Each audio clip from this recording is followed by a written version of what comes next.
Télé 50.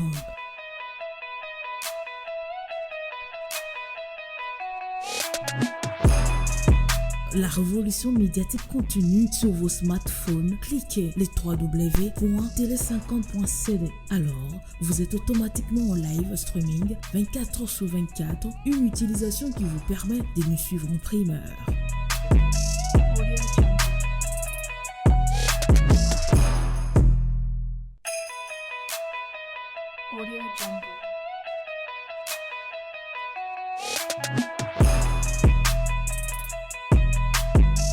La radio également en streaming, en temps réel, avec des informations vraies et certifiées. Le professionnalisme, Télé 50 partout, surtout Nachombo.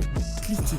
Expérimentez l'innovation du premier média congolais indépendant qui présente le nouveau visage de l'information d'un Congo profond. L'application mobile sera disponible au mois de juillet à télécharger sur Play Store. Notre mail contact@tele50.cd.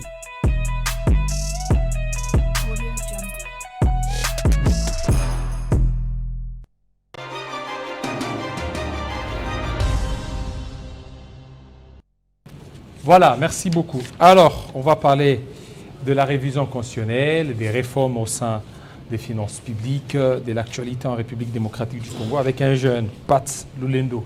Bienvenue. Merci beaucoup. Toujours Congo central. Bon, je suis naturellement au Congo. Je crois que c'est inhérent à moi, cette qualité. Comment trouvez-vous la gouvernance de Bilolo? Bon, je crois que le Congo central se porte mieux. Avec Bilolo il y a maintenant 90 jours. Je crois que ça ira beaucoup plus mieux 5 ans après. Ça va déjà, il y a des signaux positifs de sa gestion. Il y a des signaux positifs. Ouais. Qu'est-ce qui rassure que les choses peuvent aller dans un sens tout à fait positif? Bon, sa promptitude aux différentes réponses aux cris de la population. Vous voyez, déjà, il a transformé la ville de Matadi en chantier. Il a fait rénover certaines voiries urbaines. Il a lancé des travaux à Songololo et une itinérance payante. En tout cas, je crois que je suis rassuré qu'un jeune peut faire quelque chose de bien. Alors, vous avez parlé des Songololo, vous avez parlé... Mais prévenons d'abord au niveau national, avant qu'on touche la révision constitutionnelle.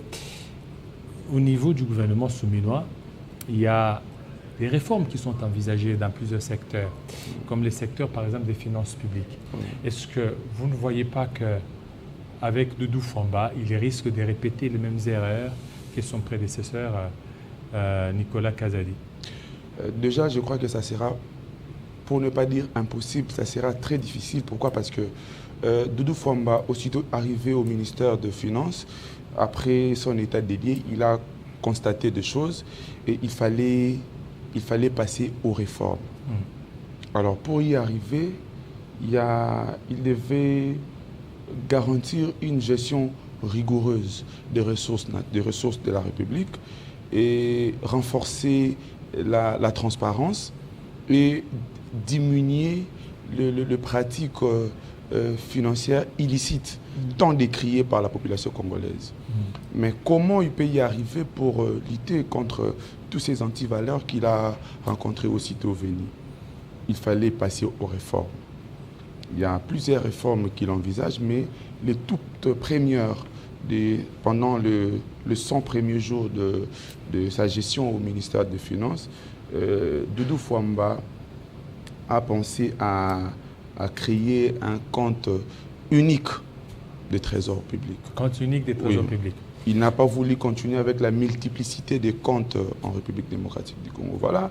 Vous savez, aujourd'hui, pour renverser un système, il faudrait passer aux réformes. Il ne s'agit pas de discours pamphlétaires, de conflits entre ses collaborateurs. Non, il faut des réformes. Oui, c'est bien beau de parler des réformes, telles que vous les dites, mais il faut voir, est-ce que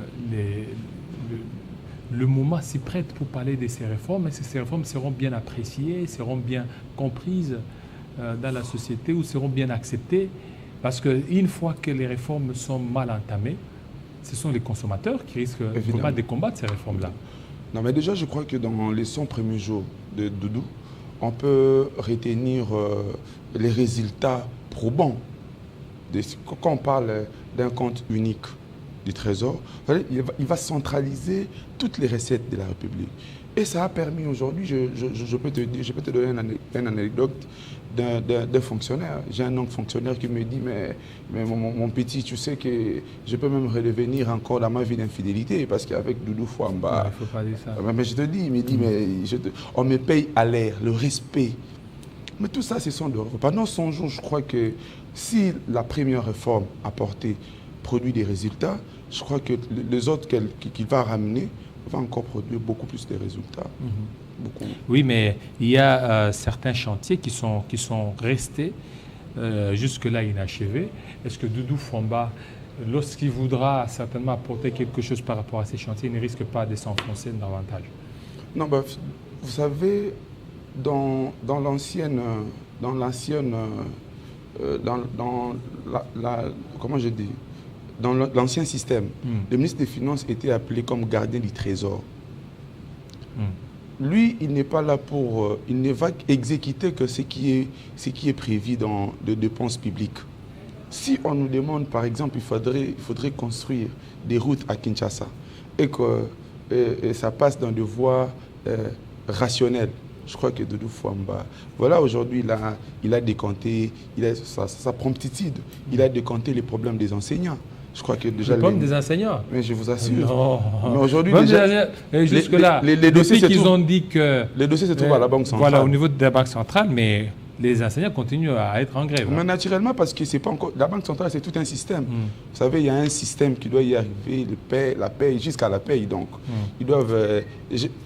du côté du ministre des Finances, tout a été déclenché. Et en tout cas, lui, le problème n'est pas bloqué. Alors, c'est quoi l'impact là de ces réformes sur les secteurs des finances publiques? Évidemment, je t'ai déjà donné un résultat explicatif. La rapidité dans la paye des enseignants, il y a le respect des délais dans la paye. Aujourd'hui, déjà des 18, pas seulement des enseignants, de tous les fonctionnaires de la République. Avant, pour qu'un fonctionnaire soit payé, c'était devenu une faveur, alors que ce n'était plus un droit. Les enseignants, il fallait attendre les 30, les 35. La fin du mois, c'était les jours qu'on devait vous payer. Mais aujourd'hui, 18, 20 déjà, ce sont des résultats. C'est pendant le songe qu'on voyait quelqu'un venir 100 jours. C'est une préparation qui rencontre une opportunité. Alors, une opportunité.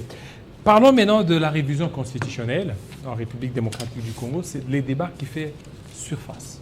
Aujourd'hui, cette constitution, plusieurs fois violée, mais certains acteurs politiques, notamment le parti au pouvoir, demandent sa révision, voire même son changement. Qu'est-ce qui bloque?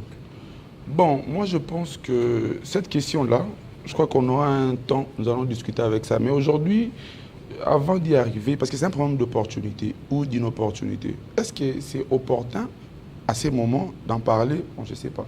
Mais je pense que tout compromis a une finalité. Lorsque vous signez un compromis et que les objectifs du compromis sont atteints, le compromis ne doit plus exister. Personne n'ignore que cette constitution, c'est un compromis des belligérants. Aujourd'hui, tous ceux qui étaient belligérants ne le sont plus. Kabila, Jean-Pierre Bemba, Azarias Rouberois, Zaïdi Ngoma. Cette constitution était faite pour répondre ou résoudre à une crise. Aujourd'hui, la crise n'existe plus. Soit il faut faire évoluer les compromis, soit il faudrait ne plus que les compromis ne puissent plus exister, que ça puisse maintenant rencontrer les réalités actuelles. Bon, mais c'est un problème d'opportunité. C'est un problème d'opportunité. Notre constitution a beaucoup de failles, notre constitution a beaucoup de problèmes, notre constitution en principe. Donc il faut réviser la constitution.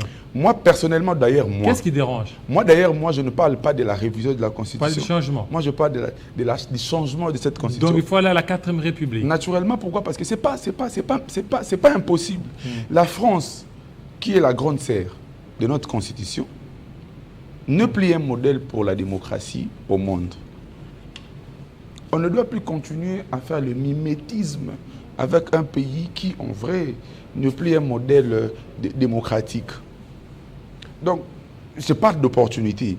Si on estime qu'il faut aller dans un débat de la Constitution, changement ou révision, moi je crois que... Parce qu'il y a des dispositions intangibles. Je prends l'article 220. Mais si les problèmes se trouvent dans l'article 220, vous allez changer, vous n'allez pas résoudre de vrais problèmes. Si les vrais problèmes de notre Constitution se trouvent dans l'article 220... C'est quoi les vrais problèmes de notre Constitution? La forme du gouvernement. C'est quoi? Vous savez, la forme de la représentativité du gouvernement. Moi, personnellement, quand je vois des sénats, je vois des assemblées provinciales, je vois de...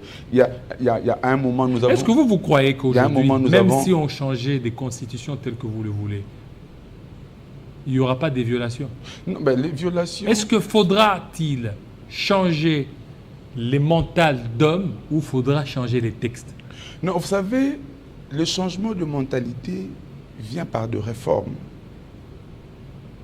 Moi, je suis en train de voir, il y a mon confrère Moutamba qui fait aussi son grand travail, excellence. Mais je crois qu'il doit passer par des réformes qui sont dans le discours de Pompe.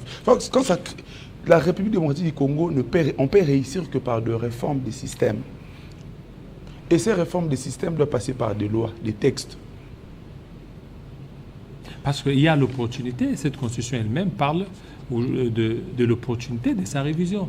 Mais le pays est en guerre, le pays est sous état de siège. Juste ça, c'est qui montre que ça sera difficile. C'est ce que je dis. C'est prévu dans l'article. Alors, comment vous voulez changer la Constitution? Parce que quand on parle de changement, on fera recours au référendum. Référendum alors qu'il y a la guerre dans l'Est. Comment cette population-là, des Massis et des Rutshuru, va-t-elle se retrouver dans cette constitution? Vous savez, pour parler du changement, pour parler d'une constitution, il y a des travaux préalables qui se font. Il y a de rencontres, de conciliabules qui se feront entre politiques pour y arriver. Moi, je crois qu'aujourd'hui, c'est encore un débat de la rue. Aucun chef d'une institution n'a déjà évoqué cette question. Alors nous, on ne doit pas s'attarder. Oui, mais c'est le parti présidentiel qui a évoqué. Hein. Mais la personne qui l'a évoqué, c'est un Congolais comme tout autre Congolais. Il peut manifester son souci, son envie, son vœu. Mais je parle du chef d'une institution. Nous avions des institutions de voix autorisées pour parler des questions de l'État. Donc, actuellement là, soutenons ceux qui travaillent. Dans le gouvernement Soumina, il y a des gens qui travaillent, qui sont en train de travailler pour la réussite de ces seconds mandats, qui servent la population, tout en gardant la vision du chef de l'État.